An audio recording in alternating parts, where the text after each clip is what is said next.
Welcome, everyone, and happy International Women's Day. Today is going to be a special kind of stream because we are hosting the And So Do Girls Yuke's International Women's Day Roundtable, and we have amazing guests, four awesome ladies, and I'm actually going to hand it over to Yinka Bokinni to tell us a little bit more.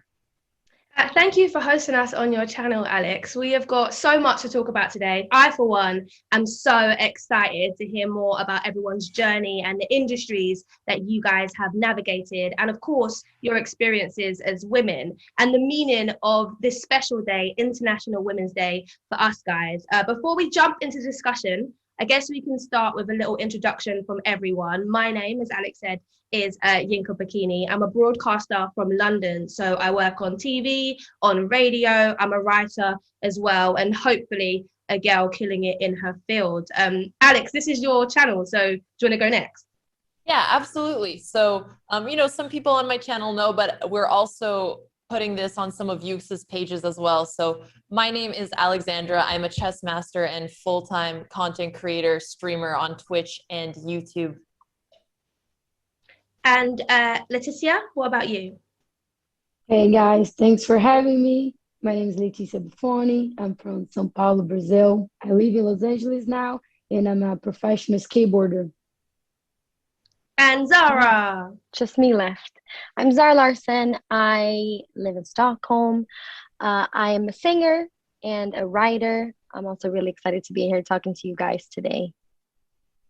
So I thought that we could kick it off by sharing our stories with each other. Leticia, how did you become who you are today? What brought you to the position where you're sitting down chatting with us at this Yuke's campaign?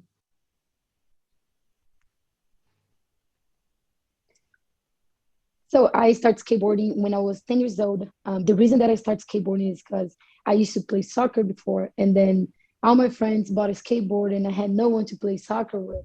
So I started skating with them. And the first time I touched the board, I fell in love and then kept skating. My dad hated skateboarding. He didn't want me to skateboard because I was the only girl. And then after a few months trying, I finally convinced my dad to support me, and then he started taking me to competitions, and then I was competing in Brazil for 3 years, and then I got invited to go to X Games in Los Angeles in 2007, and that's when I moved to California when I was about 14, and I've been there since. I've been competing. Oh, wow.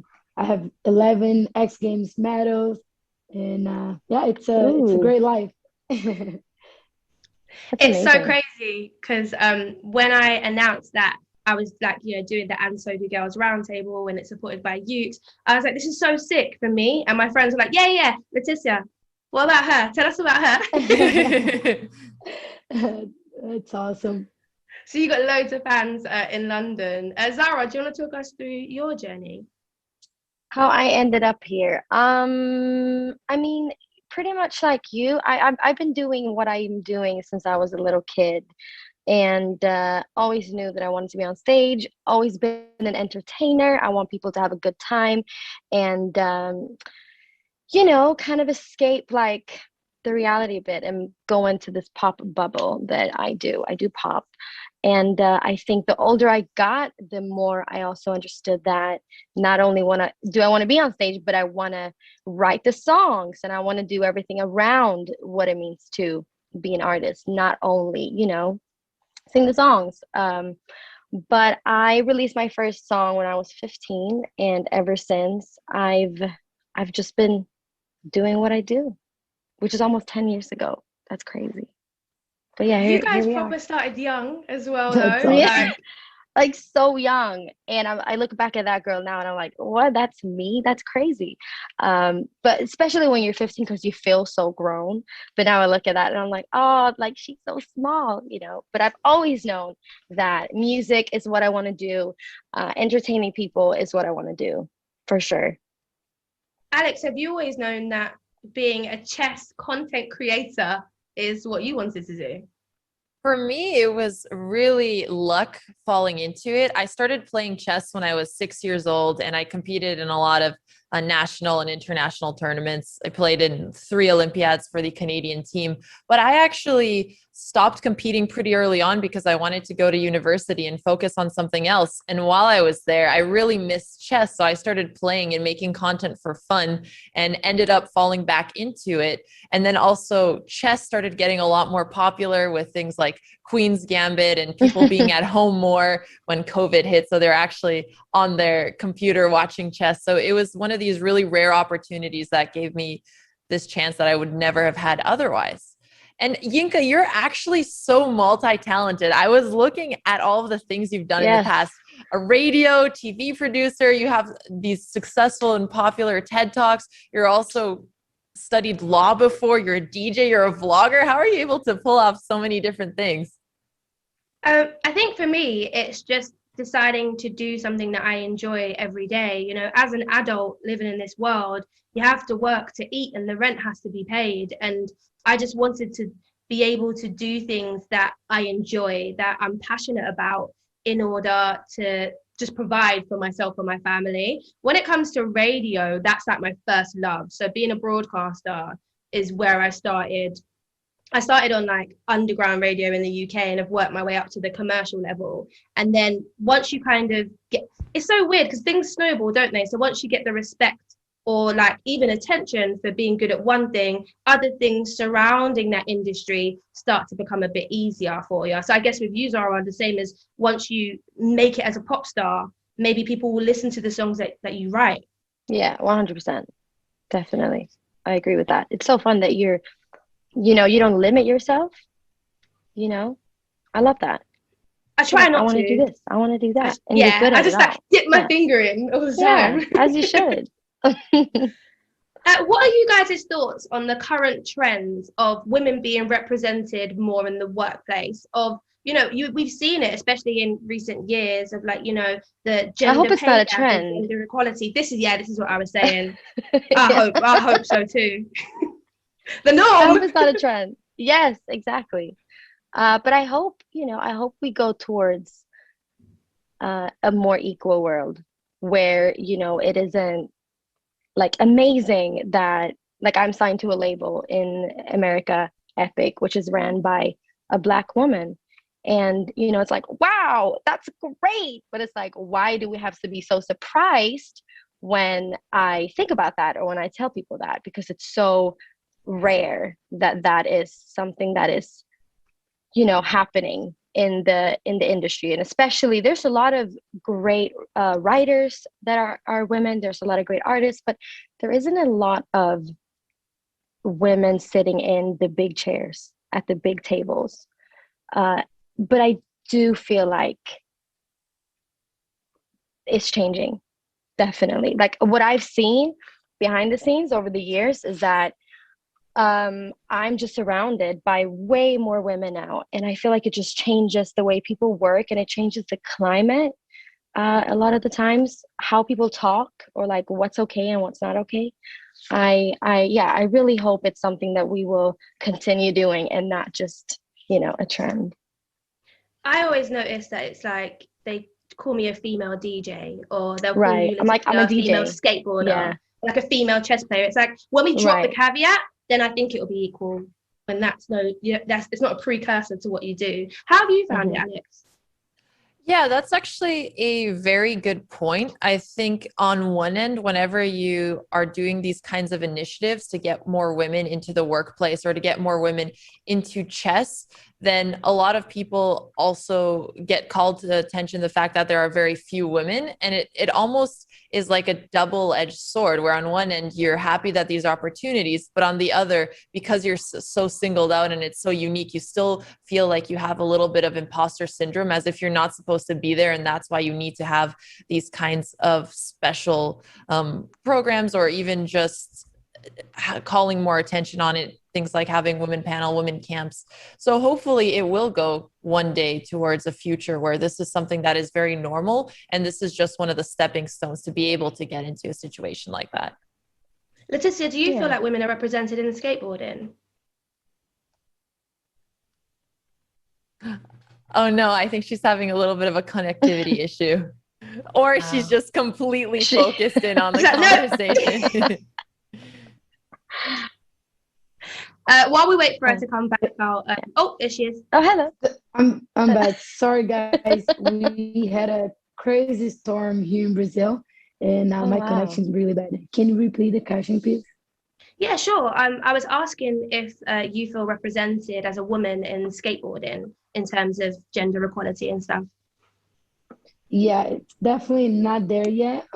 We've been working on it, and it's really better in the last couple of years, but we still have a lot of work to do to be equal, and we've been fighting for years and years, and we just hope that one day we can be equal with the men.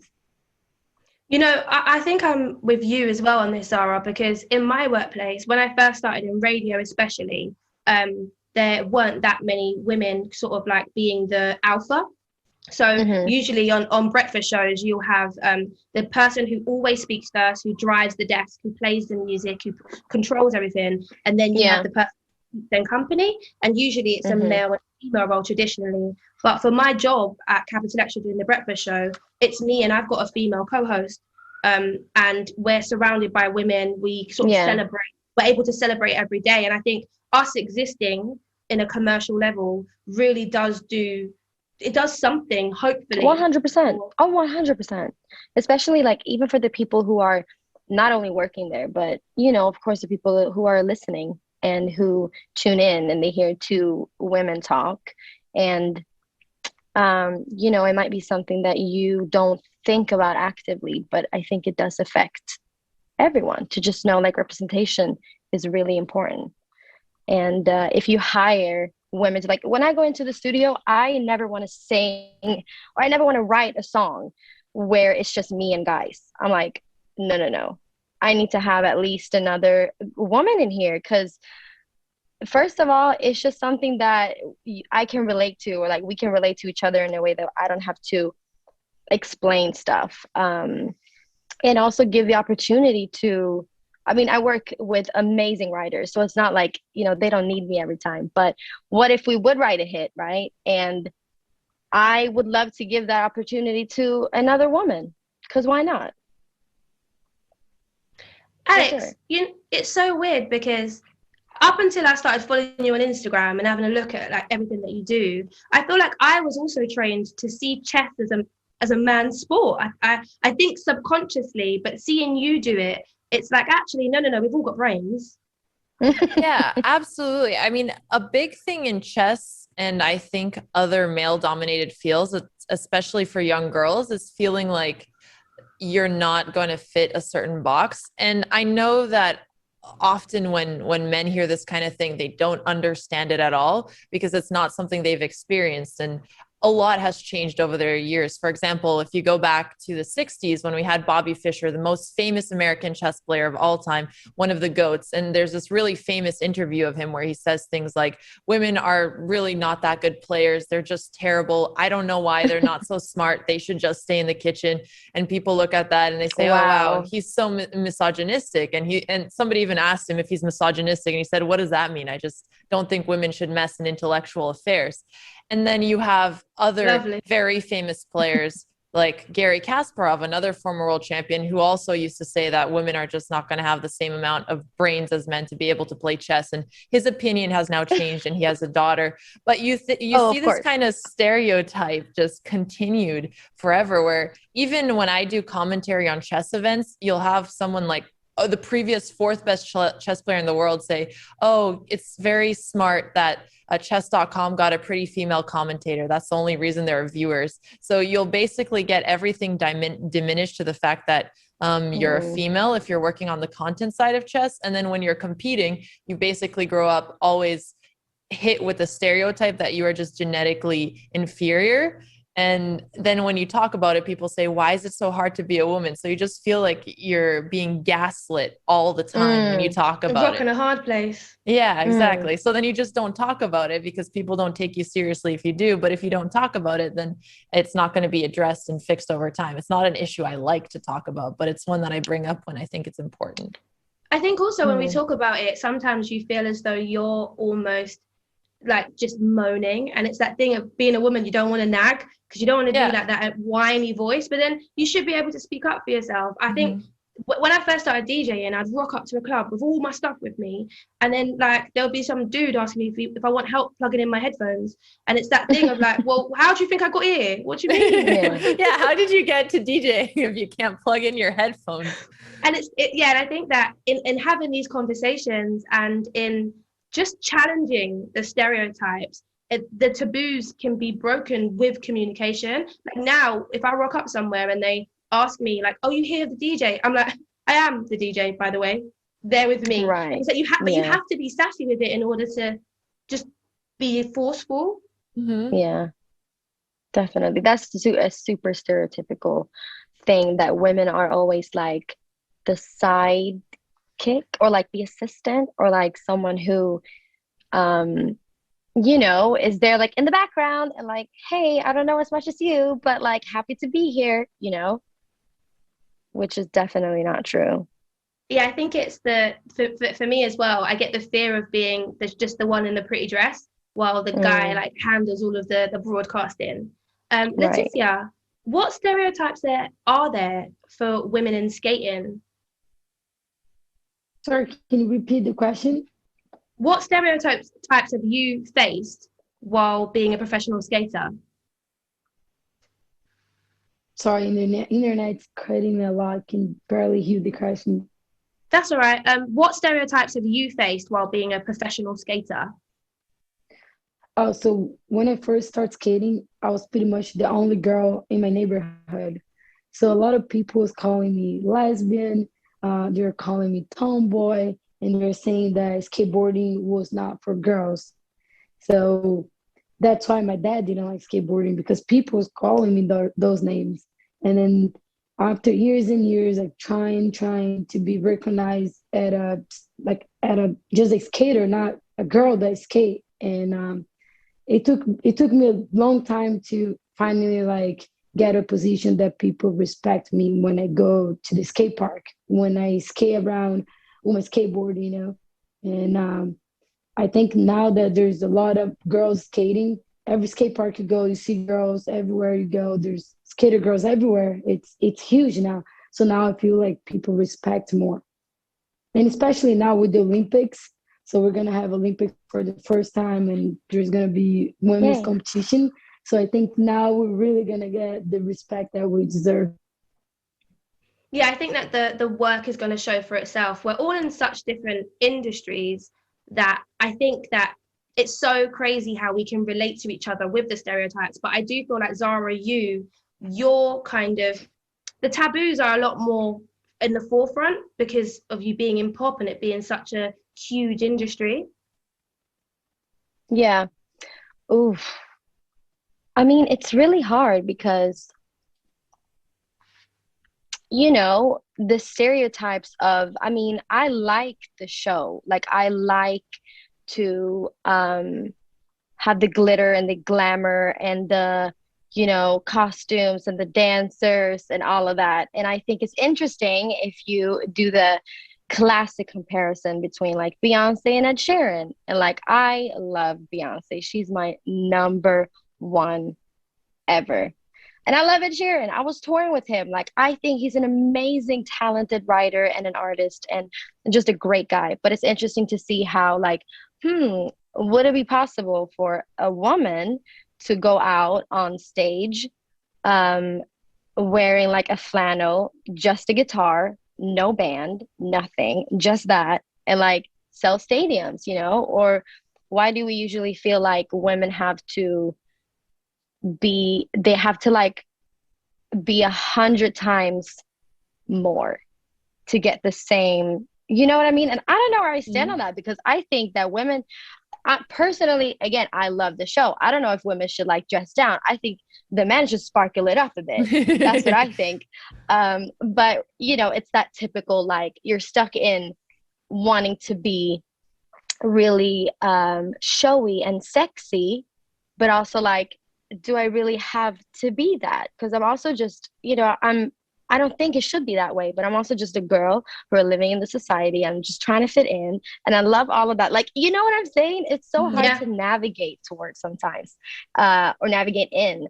But I also think, again, like we came back to if we're talking about women not being taken seriously, that's why I think it's important to surround yourself with other women, or like people who lift up your voices, because I know you did you publish other women, Yinka?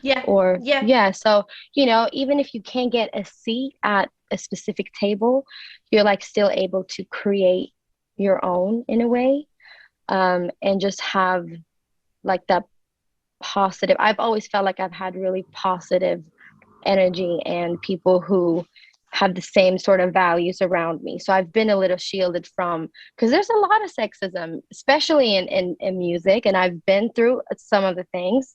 But in general, I would say, like, I don't know, I just want majority women to surround myself with, and work out of that, I think. I know what you mean. Yeah. I'm one of, like, I've got a huge family and I've got 4 sisters. So I've always been so surrounded by women that when I sort of went into the working world, I was like, where are all the girls? Yes.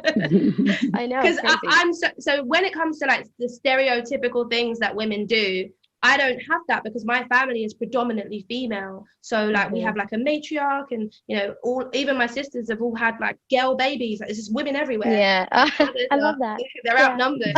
So I come from like the flip side of things.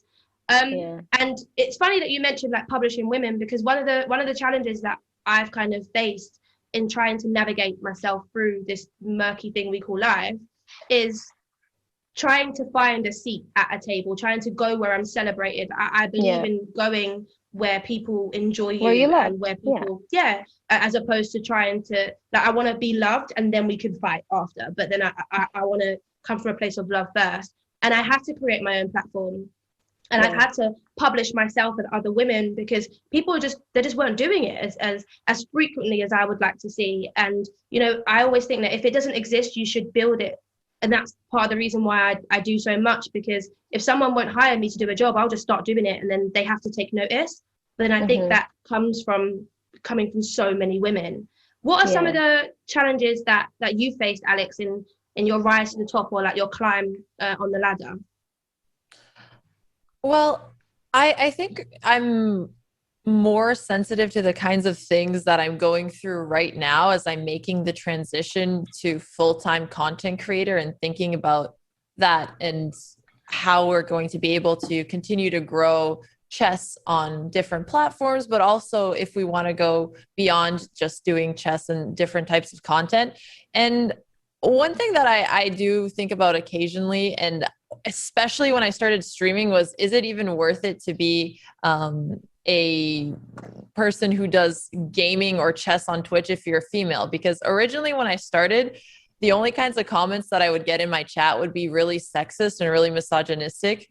So there was actually a study done on this in Indiana University where they compare the chats from people, whether they're female gamers or male gamers. And then for male gamers, you'll see a lot of words like winning, play, focus around what they're doing. And then for female, like the most popular word people will say is something like boobs or show. So they're very objectifying statement. And you see those two things and people don't really understand it because there's this basic implication that the only reason that any woman who is getting viewership is because of her appearance. So it just makes it seem like all of your self-worth is your appearance, which reminds me about what Zara was saying with how when women have to put on the show, there's so much sparkle. But the truth is that if you aren't able to do that, you feel like you won't get as far ahead. And you could look at a lot of successful female creators, and they're generally considered as pretty well put together, or, at least fine in terms of their appearance. And then people will say, oh, but men can do it even without that. So it just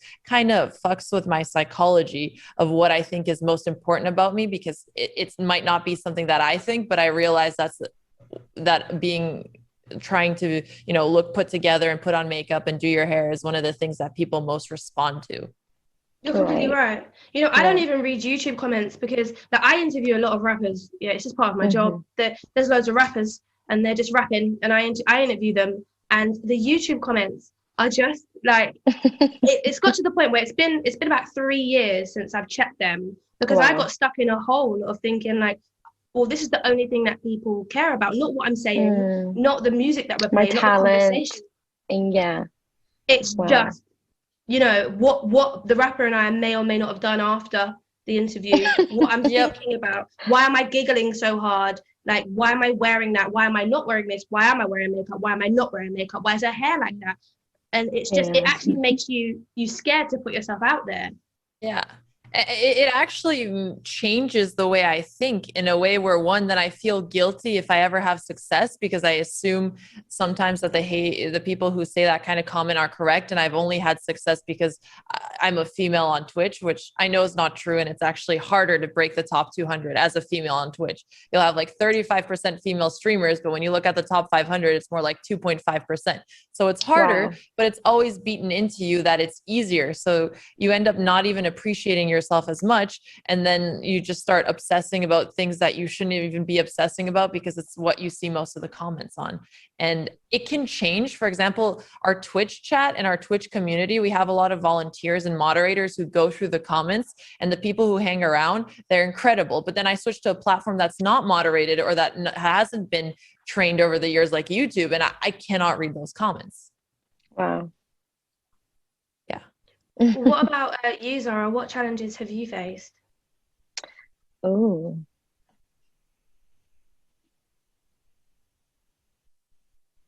I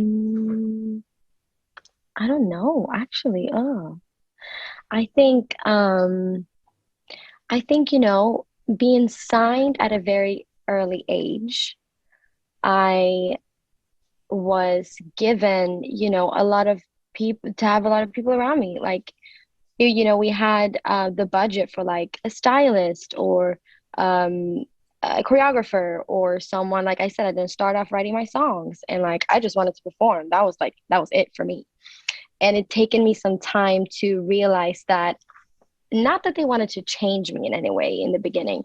They were just trying to give me resources. But I took that as like, oh, you guys obviously know better at this than I do, because you guys are way older and like professional, and you know how to, like, what songs are going to fly and whatnot. But at the end of the day, all the songs that I wanted to put out that no one believed in, or vice versa, songs that I never wanted to sing, and I really, really had to stand up for myself against these, like, older chairmen. It took me sometimes to realize that I am actually employing you in a way, not the other way around. Like, you guys aren't why this is working. It's the opposite. And it just took me some time to really believe in myself and my opinions, and knowing that what I think is worth it, and what I believe in is it's a really good thing. Do you know what I mean? Like, definitely. I think I just gained, it took me some time to gain confidence in knowing that my opinions are the best ones for me, obviously. And I can look back in my career and prove that to myself and to others. Just knowing that it's my opinion and what I put out that I have to stand for, and I have to do the things that I love doing, and not because I think other people know it better because they've been in the industry longer, or they're older, or they get, they just know better. I think I know best about what I want to do. I think that's like such an important point though, like, because it's one of those long-term ones, a long-term lesson, if you will, that you may not see it as a challenge, but the growth in it can actually be a little bit tough. Yeah, and believe in yourself, sure. Believing that you know what's best for you, especially when you have employed so many people to advise you. Actually, the gut feeling that you have, your instinct. Yeah. And speaking of knowing what's best for you, I think it's so cool that Leticia knew she wanted to be a skateboarder for so long. And it's been basically this thing that she's been passionate about her entire life. And I know that her father was opposing it at first. And I was reading a little bit about you and saw how you also ended up focusing on skateboarding instead of school. How did you know to follow your own internal compass all that time? Oh no, the internet. Oh no. She'll come. She's been dipping in and out, but she usually comes Yeah. back. Yeah, no worries. pretty We'll get her back, I think. Yeah. But while we're waiting for her to pop back up, I'm every back. time I say that, that's this is the trigger. This is the trigger. You learned the trick. Oh no. Well, maybe you have to pull the trigger one more time. But I so know, while I we're know, waiting, Yinka. While we're waiting. Yeah. I was gonna ask you, Alex, I'm about back. Oh my gosh. Leticia. Must have been some storm, innit? Yeah, it must have been a rough Knocking out the storm. power lines. Let's Okay, move I'm on. back. No, see? Oh my god. Can you guys hear me? We can hear you. Yeah.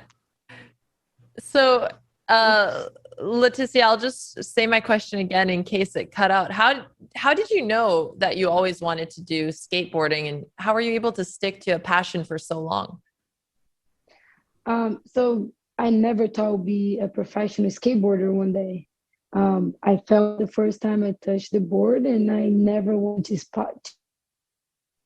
stop. I didn't even know that skateboarding was a thing. Like I didn't know women's skateboarding was a thing. So I just kept skating because I was in love with it. Yeah, you can tell it was definitely a passion project for her. Sorry, go ahead, Yinka. No, I was going to say that it's so crazy because one of the questions that we have here is about giving advice to your younger self. But because Leticia kind of followed her heart, and you as well, Zara, you followed your heart so young, it's that I wonder what that advice would be. I wonder if you would go back and change anything because you seem to be navigating it so brilliantly. I feel like I was way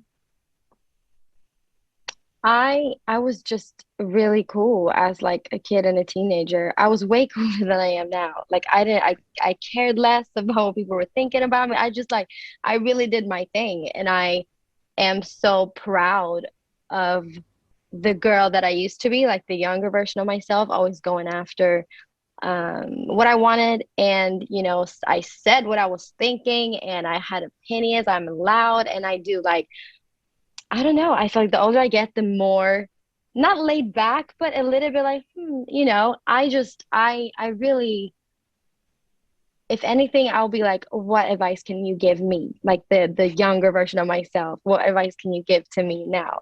I would like to ask her that. I love that. Yeah. Leticia, I was saying that you guys seem to have just got on it so early and known exactly what you want to do. Is there any advice that you'd give to your younger self? Yeah, what I would say, just keep doing what you love. I don't regret anything I did, so I'll just say the same. Keep following your passion and never give up. Don't let people tell you you can't do it. What about you, Alex? I feel like we're all echoing a lot here because I think we're all fortunate to have ended up in a career where we're really passionate and we're doing it out of passion. And that is what had happened for me as well. Playing chess and creating content was a hobby, and it was something that I loved. And I was luckily able to turn it into a career. So there's nothing I would have changed when I look at myself in the past. I think I went through times where I really dedicated myself to one thing and it completely failed. And it was very terrifying for me. But I'm honestly really proud of the fact that I didn't give up and I was always willing to take another risk. There's that really nice quote about how being able to go from failure to failure without any loss of optimism is what you should be striving for. And that's what my younger years really felt like. I love that. Yeah. What about I'm you, with you. Yinka? I'm with you. I feel like for me, it took me a little longer to navigate my way into the career that I wanted to do. I heard the radio in like a beauty supply store and then was like, hold on a second. And they were literally, like, it was like their own radio station. And she was like, that was Ollie Murs, and it's 2 for 1 on Tresemme shampoo. And I thought, I could do this. I could do this. Hey, I could do this. And I never got to realize my dream of Superdrug FM, but I landed okay. But I think that, but when I look at sort of how long it took me to kind of get, because I was in my 20s when I navigated my way into broadcasting. And, you know, I think of the 4 years that I spent reading law and all that sort of stuff. Sometimes I think, you know, oh, I wish I started earlier, or like, oh, I wish I didn't waste my time on a degree. And then I have to check myself and think, actually, that wasn't a waste of time. No. You proved that you finished something. And, you know, for me, God's timing is always the right timing. So it's the thing of, if I had started, you know, 5 years earlier, it would have just taken me 5 years longer to get to where I am now. So 100%. Yeah, I'm not sure if like in terms of maybe dump him. Maybe that's the piece of advice I was giving myself. Oh no. Yes. I'm with you on that one. Zara's laugh was so genuine when she was reacting. You could not hide. No, I feel you. Just don't waste your time. Focus on you. Yeah, forget that guy. Yeah. He's that boy. Relax. But yeah, no more. I think a message of like, just keep swimming. Just keep swimming. I think that's probably. But did you always know you wanted to, because, you know, you have a very entertaining personality, you know, did you know you wanted to do that, or like work with people, or? Well, I remember like when I was super young, my mum telling me that my personality was like my best asset. And that's a good compliment. Yeah, it was a really the best compliment you can get. But the thing is, at the time, I took it badly because I was a teenager who wanted to be sexy. Right.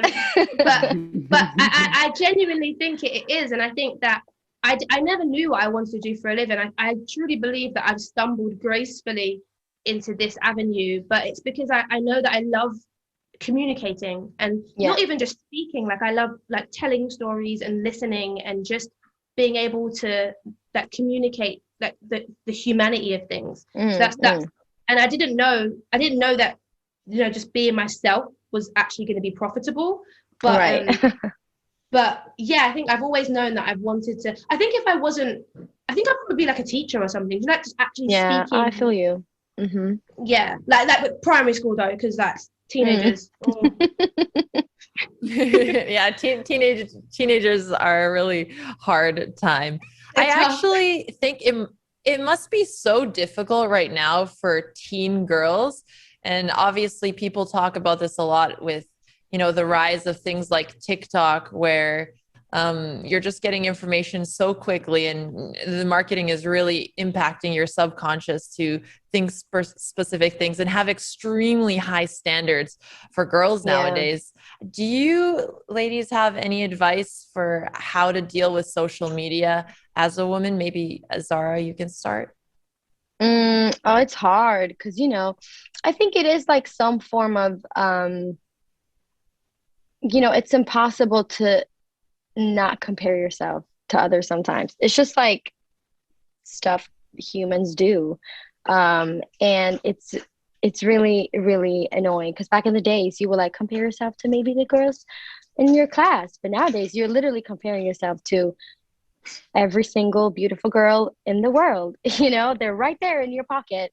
And I think you must just tell yourself that, even for me, like I don't post my life on social media, so I post the good parts. And even the parts where I'm trying to just be genuine in myself, which I try to do, it's a small percentage of my day. But I think that you should just also, because you spend so much time on the internet, Instagram, Twitter, whatever, just follow people that make you happy. Like follow accounts that make you inspired. Follow people with interesting captions and, you know, different bodies, different cultures, different opinion. Like it's so easy to be in this little small bubble of just Instagram, like, you know what I mean? So I don't think too hard. If I want to follow someone, I'm unfollowing. Like if it doesn't make me happy because I spend way too much time there, I don't want to see it in my feed. Like I don't want it to affect me and my day. I just want to see like positive things and my friends, basically. Yeah, absolutely. I love the main point you're making there, which is you are really the person who can create your feed and choose what you want to see. And Yeah. it's very important to actually take the time and make sure that where you're spending your internet time is actually having a positive impact on you, because it's so easy to go down toxic rabbit holes of just 100%. comparison and messing up your mental image. Yeah. Completely.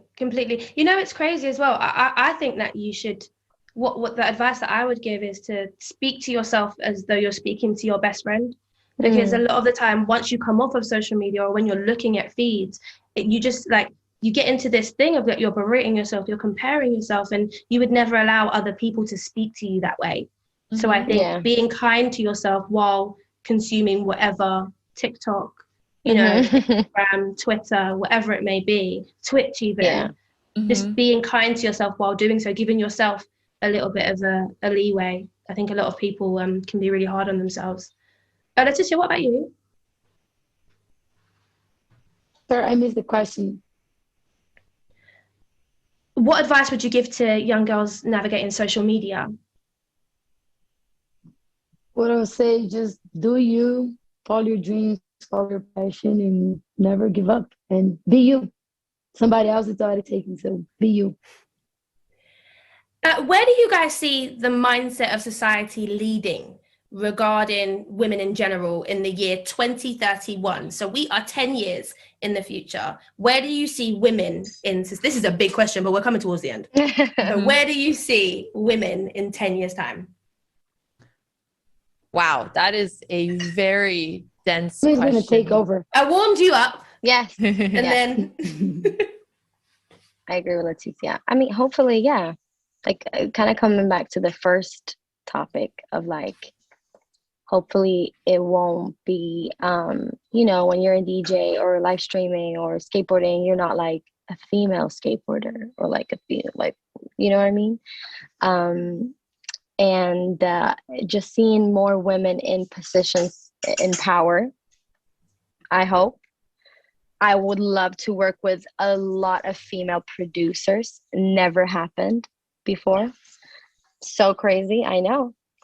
And I mean, it's a lot. We have to do a lot, but I feel like we're on a good way there, or at least moving in the right direction. What I see at least is just more women being employed. Like look at the vice president of the United States. I mean, that's like an Asian Black woman.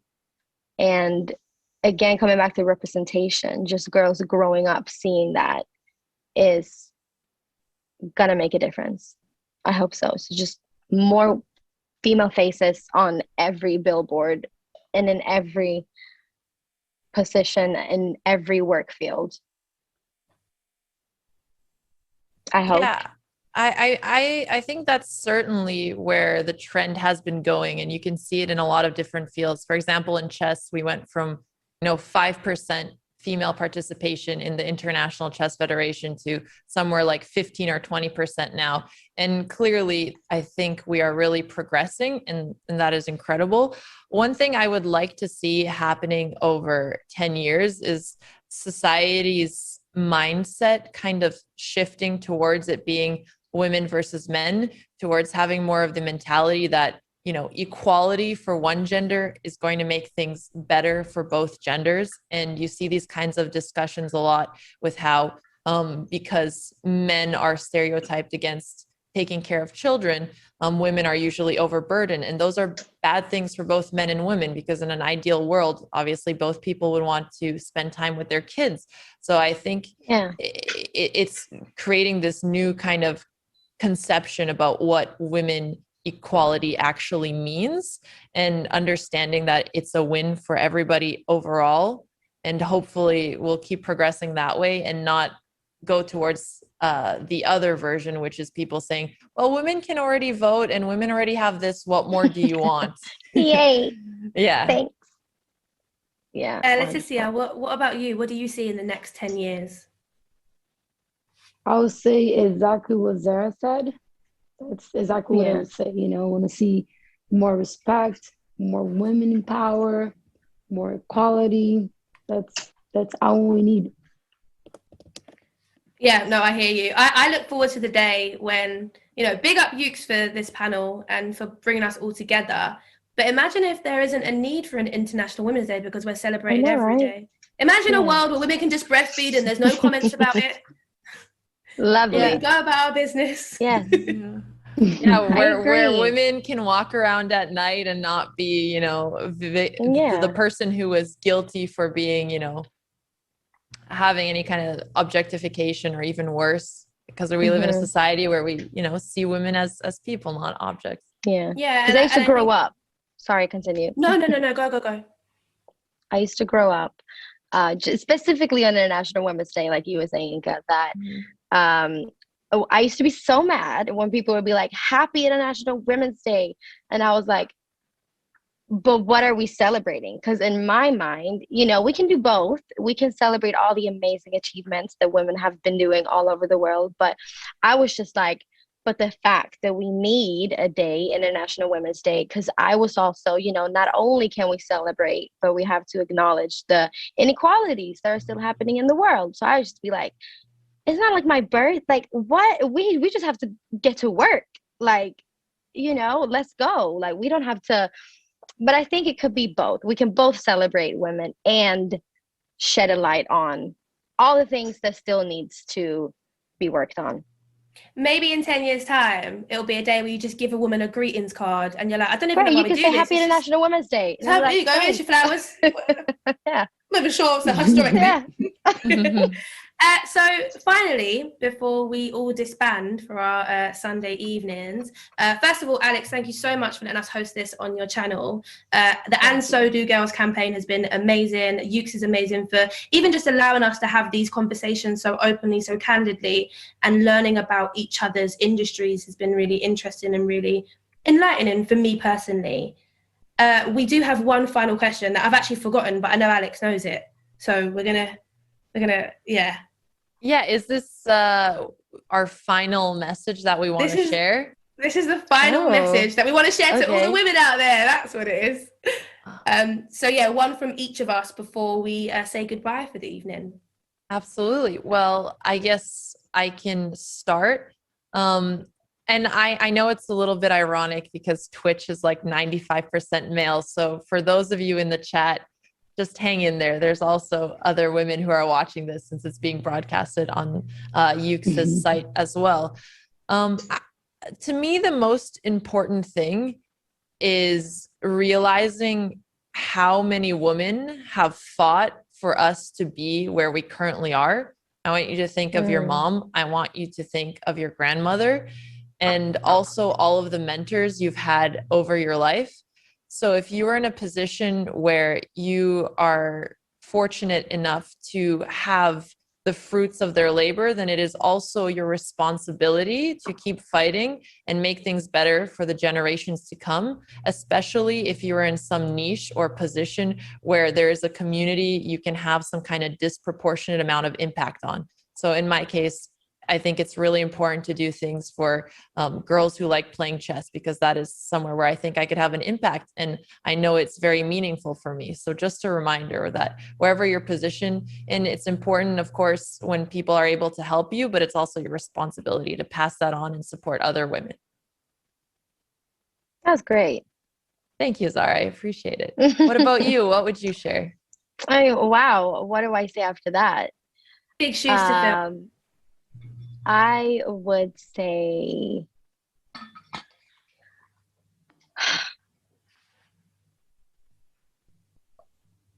I want to say something like, do you, but I don't know. Is that inspiring enough? Like, just again, surround yourself with people who love you, who lift you up, who support you. And I think that whatever it is in this world that you want to do, it's a lot about luck, but the harder you work, the luckier you'll get. And yeah, just have grits and keep pushing for what you want in life. But yeah, like you say, especially having platforms like this, I think everybody who has some sort of following will be a role model in a way. And I think, it's not up to you if you want to choose if you want to be one or not. I think you are. I think it's up to the fact that, do you want to take responsibility for that or not? And I think that we should all take responsibility, like you said, and make our audiences realize that we could all collectively make the world just a little bit better, if so. Very well put. Nice. Leticia, do you have anything you'd like to share? Yeah, so the message I always pass, I keep repeating and repeating. I like to always remind people to go after your dreams. Don't let anyone tell you can't do it, and make it happen. Make your dream happen. Go after it. Yes. I think for me, it's really impactful hearing that from people like Zara and Leticia, because it's one of those things that you always hear in your day-to-day, but you don't always hear it from someone who is living it. And it always hits differently when that's who's telling it to you. Yeah, thanks. Likewise. And what about you, Yinka? You've been an awesome host. What would you like to share? So good. Yeah, you're a fantastic host. I'm taking notes. So natural. It's almost like it's my job. I think the message of empowerment that I would like to leave for everybody watching is that whatever it is that you want to do, if it is content create, if it is work in whatever industry, I think you should start. When people ask me for advice and they ask me how they can, be a writer or how they can be a chef or whatever it is, I always say, like, do you cook? If you want to be a comedian, do you tell your friends jokes? It's the thing of like, do start whatever it is that you want to do. And also just a message of it's never too late, regardless of the age that you are or the position that you're in, to take a leap and a stab at your dreams and to make something happen, to make yourself happy, Very to make true. yourself proud. And I would just like to encourage, just everyone to just begin. Even if you don't reach the stars, if you don't reach the number one spot, you'll probably enjoy it. Right? That's the point. Aim for the stars and you'll fall on the moon, right? Amen. Life is like, you're here for a while, so like you might as well enjoy it. Yeah, absolutely. Yes. But that's my message. So thank you, Alexandra, for having us on your Twitch, and of course, Ukes, for supporting the And So Do Girls campaign. Yeah, Ukes, thank you so much for putting this all together. And Yinka, Leticia, Zara, for coming here today and making time in your very busy schedule. I really appreciate you guys. Thank you so much. Thank you. So nice talking to you. That was great. Have a great rest of the day. Absolutely. And I think what's going to happen is we're going to have the producer who is turning off the stream. For people who are watching on my channel, I think I'm going to be back in an hour playing chess. So I'll see you guys very soon. And for everyone watching across the other platforms, I hope you guys were able to enjoy this and, maybe leave a comment on Ukes' page or on any of these three lady pages if something stood out to you or you want to have some kind of comment, because I know we all probably read some of the things that people leave, especially when they're responding to something that was as cool of an event as this. So without further ado, I think we'll end the stream here. Thanks everybody for tuning in, and thank you again, Ukes. Thanks. Thank you, guys.